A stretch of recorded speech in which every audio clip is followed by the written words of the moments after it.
Welcome to A Fathered Home, a podcast from Faith and Flow, where heaven meets moms in the real world. I'm Marlies, and every week we spend just a few minutes together discovering practical, faith-filled encouragement to help you renew your mind, strengthen your heart, and walk a little closer with God. Let's dive right in. Change can be very scary. But there's a reason why they say change is as good as a holiday. All change is a way of you learning and expanding and stepping into a higher version of yourself, a new, better version of yourself. That is all change is. Change is on your path for a reason. There's a reason why we need to keep changing and adjusting, because otherwise we stay the same. We never grow. If I think about changes that happened in my life just over the past year and where I am right now, where I was back then, and how I have changed, I feel like a new person. I can absolutely not think to myself that, without the changes that I've experienced in the past year, I would have still been stuck there. And now I'm better. I've learned more. I've grown more. I know more. I can expand. So that is all that change is. We need to embrace it as a learning opportunity as well, the same as failure. Specifically as not just a learning opportunity, but as a growth opportunity. That I think is a better word. Just this is my growth. So don't look at change and go, it's really difficult and I don't want to do it and it's such a big step. No, it's there for a reason. It is put on your path for a reason. And this is a way for you to step into a next version of yourself.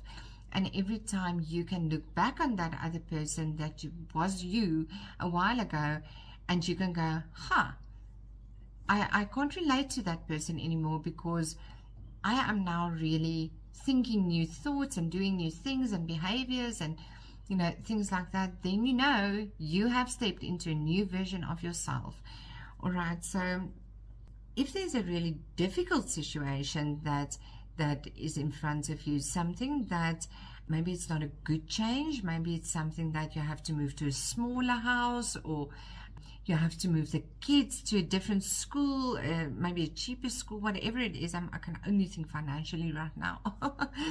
Whatever the situation is, I would like to encourage you to do EFT tapping and Ho'oponopono on this situation. There's a reason why I'm stressing the healing energy so much, because I've seen it work in my own life. I would not preach anything that I have not tried and done and can tell you that it works. So Ho'oponopono and tapping on the situation, maybe just something like, if you do the tapping, something like uncomfortable, uncomfortable, uncomfortable. And then you go into your Ho'oponopono.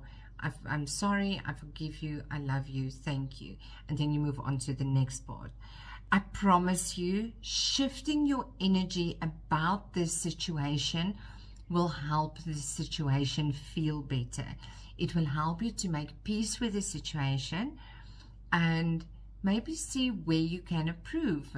You will receive, when you shift into energy of creativeness, of forgiveness, of gratitude, then you will get ideas. You will not be stuck in, it's horrible, it's horrible, it's horrible. You will get new ideas because you are in a better space of mind and your energy is feeling better. Remember, your energy, your emotions, all the frequencies, it's all about that. It's all about what frequency are you putting out there.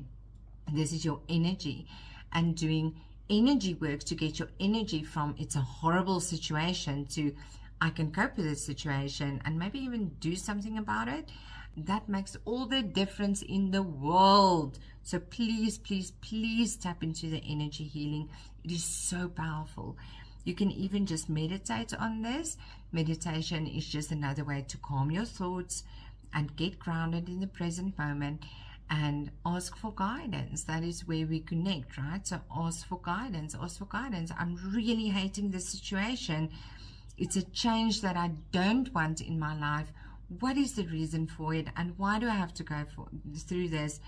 And is there anything that I can do to change it? That's your meditation and journaling, connecting to God. Okay, so think about change as pruning a plant. So I'm a garden lover. I love my garden. And the rule is, if you take, let's say, a rose and you cut it beneath a node, then it will grow roots down.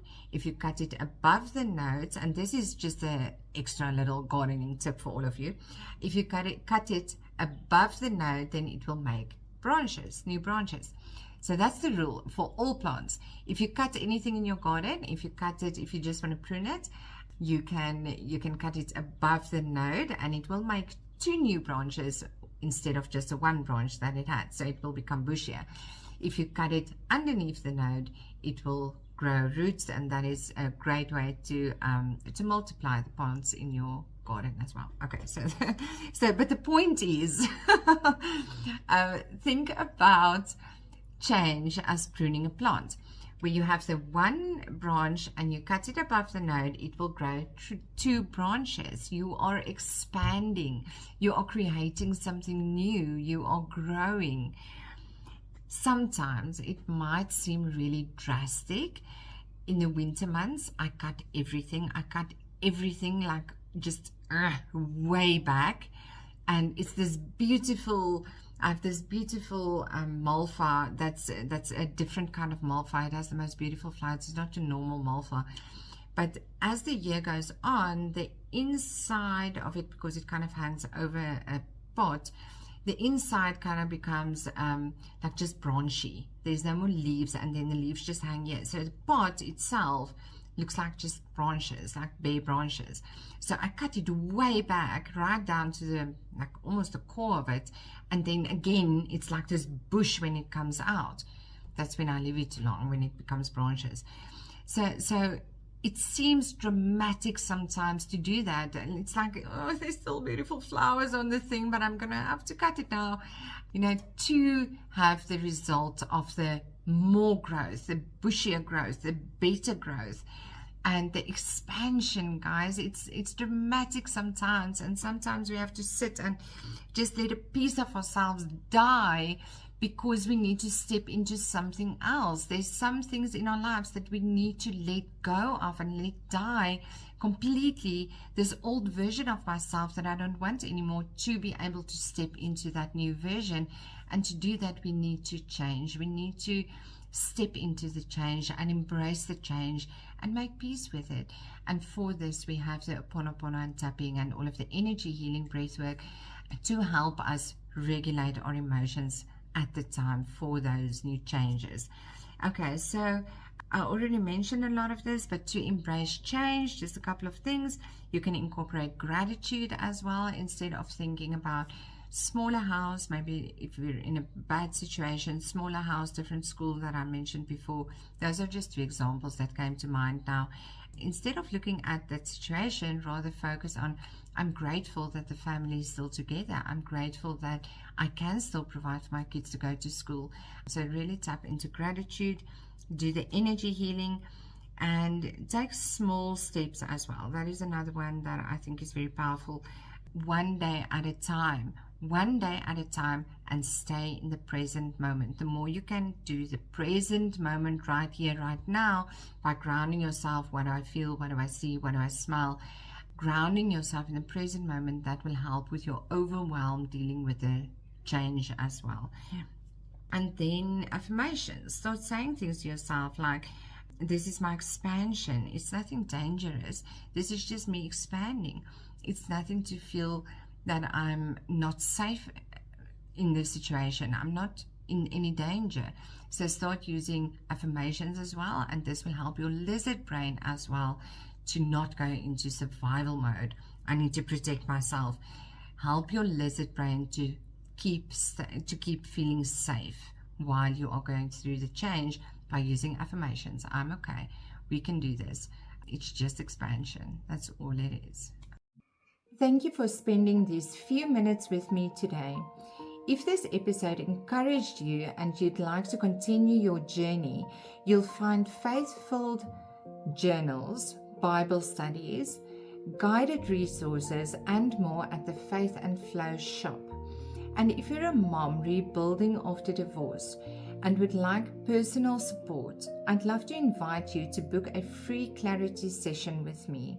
You'll find all the links down below in the show notes. Until next time, keep flowing with faith, and may your home always be fathered by His presence.